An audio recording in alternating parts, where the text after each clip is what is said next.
Здравейте! Не знам дали това ще го казвам, но искам да поговоря за това как, какво мисля за рисковете и защо трябва да вземате рискове. Аз съм на 18 и много мислях дали да се изместя от моя град. Като цяло аз живея в малък град и общото ми беше писнало.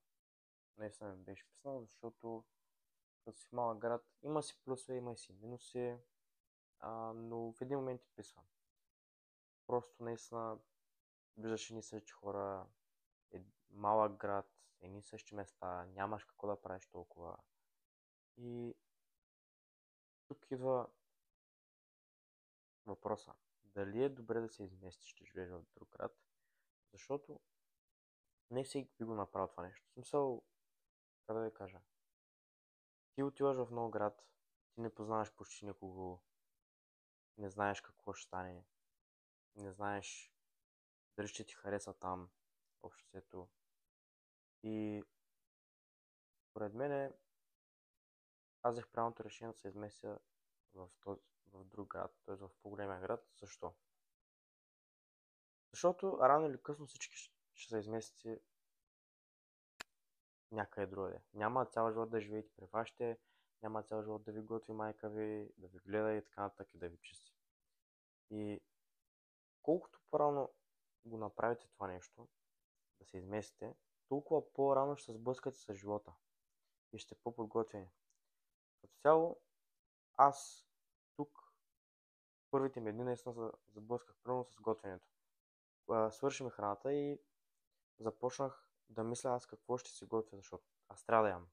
Нямам нито майка ми е тук, нито никой да ми изготви, трябва сам да се оправям. И започнах да се уча. Това е едно от уменията, които придобих.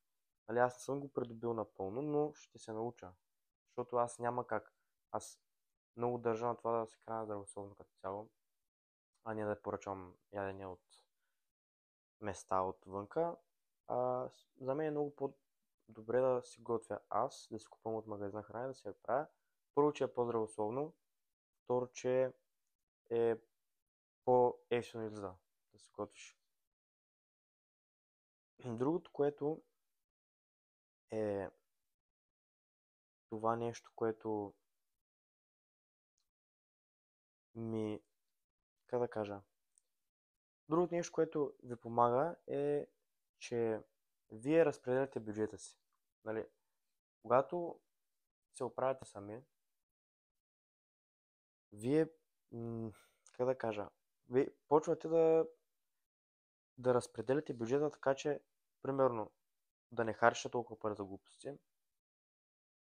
И, примерно, аз имам приложение, което си разпределям разходите и приходите. Примерно, в края на месеца, като вземам заплата, се добавям в това приложение колко заплата взимам и когато харча за каквото и да е, за храна, за забавления, примерно като излизам някъде, което, нали, гледам да не се случва много често, аз това нещо го белязвам и примерно в края на месеца гледам за какво харча най-много пари, колко пари съм изхарчил, какво съм можел да подобря и така нататък. Много е важно да следите бюджета и това ще ви помогне много. Това го правя отскоро, между другото, и според мен е доста полезно и повечето хора трябва да го правят.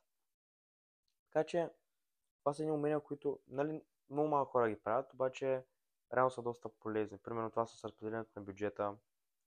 Също много важно нещо, нали, за мен е това да си пишеш таскове, т.е. задачите за деня. Защото така първо, че губите по-малко време и знаете какво трябва да направите. Не казвам, че със сигурност ще ги направите, но това вече от вас зависи. Но, моля ви, изтеглете си приложение или просто в някоя тетрадка си напишете задачите, които... Примерно, днес какво трябва да направя? Ще отида на работа от 9 до 5, примерно. После ще отида на фитнес, после ще свърша еди какво си. И ги зачерквайте. Това е много полезно нещо, защото знаете какво трябва да направите и така има по-голям шанс да го свършите. Така че това също е доста така важно. Да, пак казвам, всеки си решава, но за мен по-правилният избор е колкото по-рано се изместите от вас, толкова по-добре, толкова по-зрели ще станете. Пак не казвам, че когато се изместите от вас дали ще е в същия град, дали ще е в друг град, просто се изместите от вас, ще станете по-добри като хора. Може пък да е обратното. Може да се съберете с хора, които правят лоши неща. Може да се съберете с хора, които друсват и така нататък. Но ако сте умни и знаете как да се разпределяте средата и кои хора да са ви приятели и така нататък да запознате, повярвайте ми, много по-добре ще, много по-от полза. Много по... много повече пораснете. Ще станете по-самостоятелни, което е много добре. Това е което исках да говоря. Така че, общо това не е само свързано с да се изместиш от вас и така. Просто поемайте рискове. Когато нещо, как да кажа, ви има една доза несигурност, една доза страх, трябва да се впуснете с него за мен. В смисъл, всеки го е страх, всеки му е тъп, всеки иска да е на лесното, но трябва повече да вземе рискове, да се впускаме в необятното и така нататък.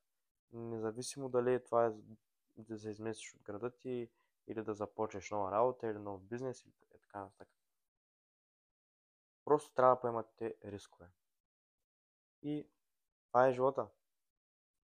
Труден е, тегъл е.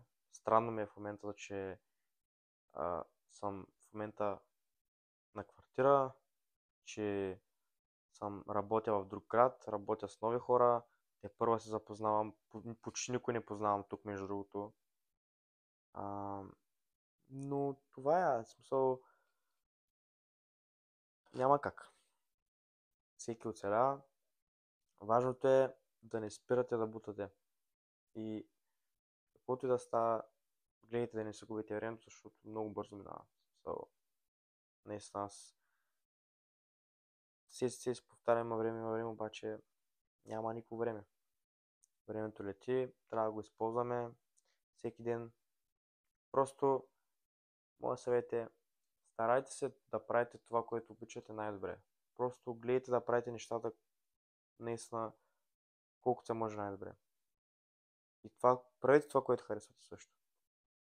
Защото ако не правите нещо, което не ви харесва, вие някъде да го правите много добре. Защото няма да ви да отвътре. Така че, пожелавам ви успех. Мисля да почна да правя някакви влогове, нещо такова от ежедневието ми. Въпреки, че ще видим.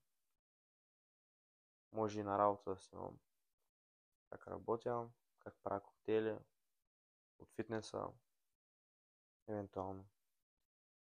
Така че да, пожелавам ви успех и не спрете да бъдете. Аре!